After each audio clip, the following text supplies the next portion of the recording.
Magandang araw mga kaibigan. Pag-usapan natin ngayon ang nalalapit na Senate hearing ni Senator Amy tungkol sa pag-aresto, pag-surrender kay PRRD sa ICC Netherlands sa April 3, ang second hearing. So ito, may bagong kaganapan.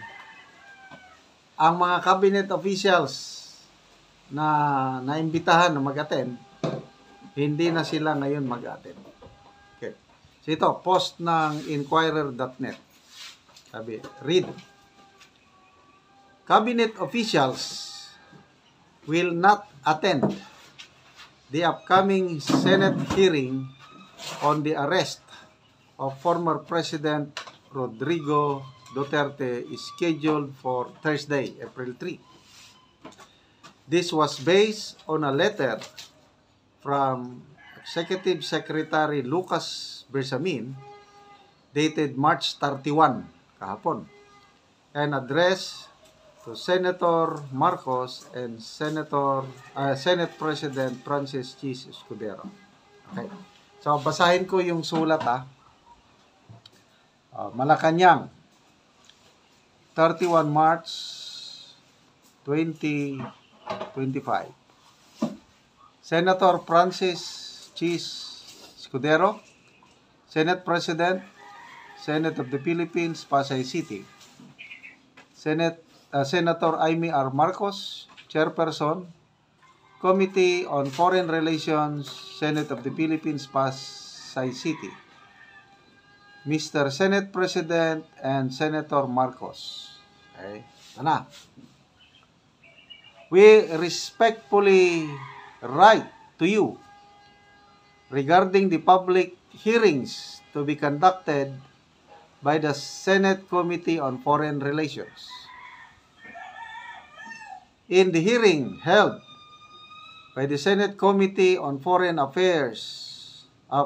Relations on 20 March 2025, officials from various government agencies dutifully attended the same, sincerely answered all the questions to the best of their knowledge, and candidly provided all information elicited by the Senate committee members.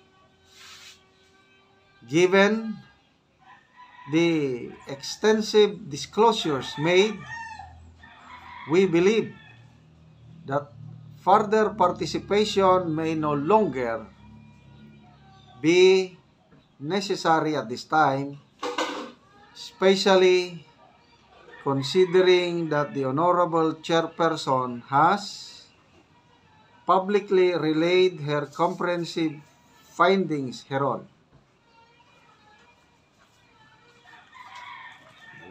Medyo maliit.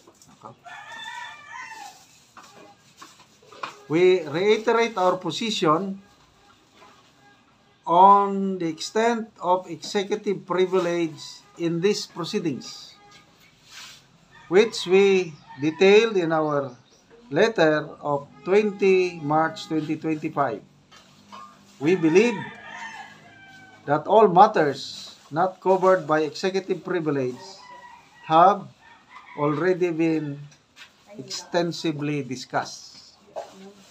Moreover, as the Senate is aware, there are 4 petitions filed and currently pending within the Supreme Court involving the arrest and surrender of former President Rodrigo Roa Duterte, which are closely intertwined with the agenda items being deliberated in the hearings of the Senate Committee on Foreign Relations.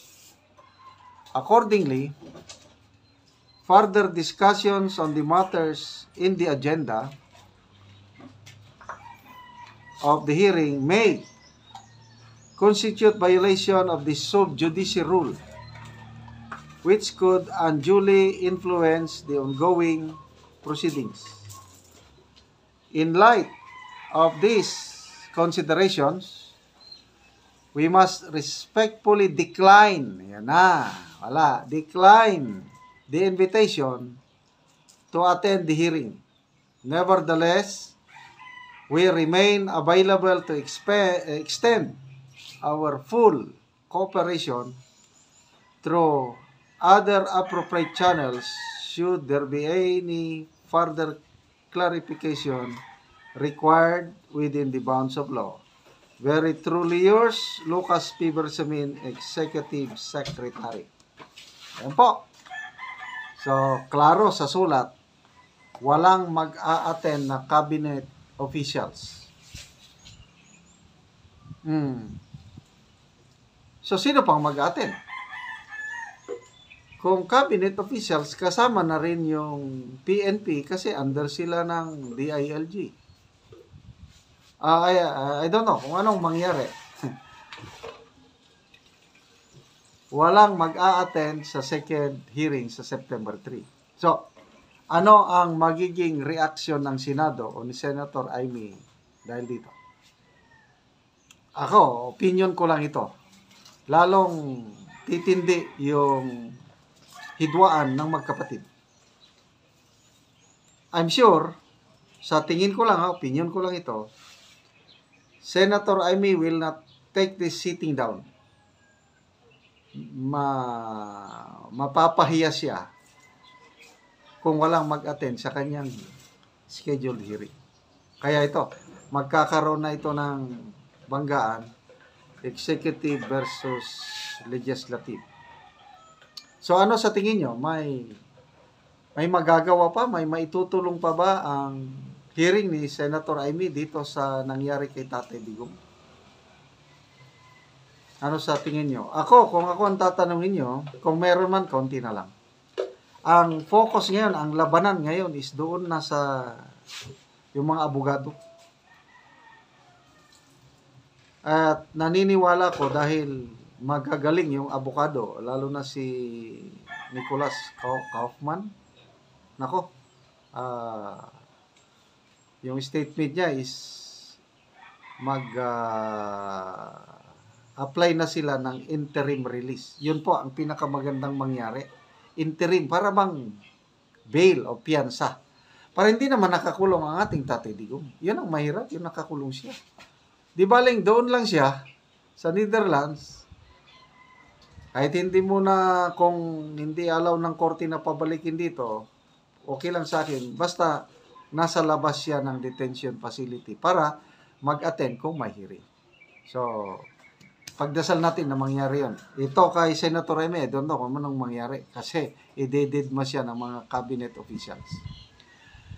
Salamat mga kaibigan sa inyong pagtangkilik sa ating mga videos sa channel nito. Nakakatulong kayo ng malaki sa Tribong Talandig dahil ang sweldo natin ay tinutulong sa tribo. Namimigay tayo ng yero at pako para ma-repair ang sira-sirang bahay ng tribo. Panoorin nyo ang video na ito.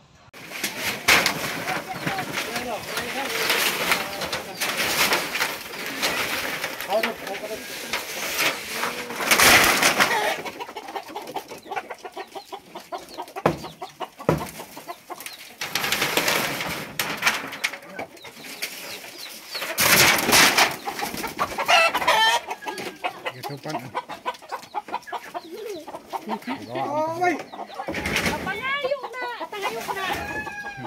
Sug na mangayo, ika na biya ang tubig.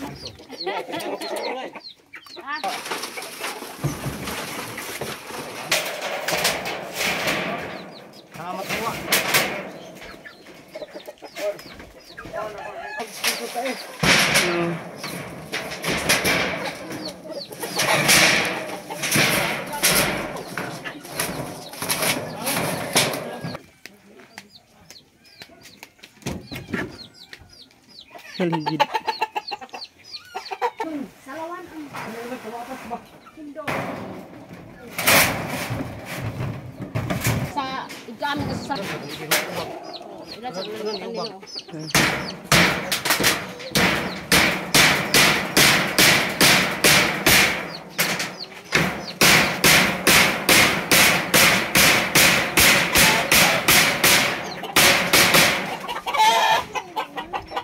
Unsang imong maistorya te nga karon bago na kain yung ato po? Pasalamat nagpasalamat ko nga dili na may maulanan, nawala na tong amo ang kuan. Nagpasalamat ko sa Ginoo nga sa katugayan nakapandag ang among atop. Na isa na nawala na tong gatulo. Oo. Pasalamat pud ko sa nag-sponsor ani. Oo, Salamat gid kaayo. Oo, nga di na mo Wala matuluan. may matuluan, wala na ulan. Oo. Pumayo na inyong atop karon kay kuan naman. Kanang bag-o na ngayero. Oo. So, salamat kayo, te. Sige, salamat po. Oo, sige, salamat. Sumuna ni ang ilang atop karon nga na bag-o na gyud ang ilang atop. So, nawala itong daot ng ilang yero. So, maayo na karon ang ilang atop. Wala na ulan. Wala na ulan. Oo.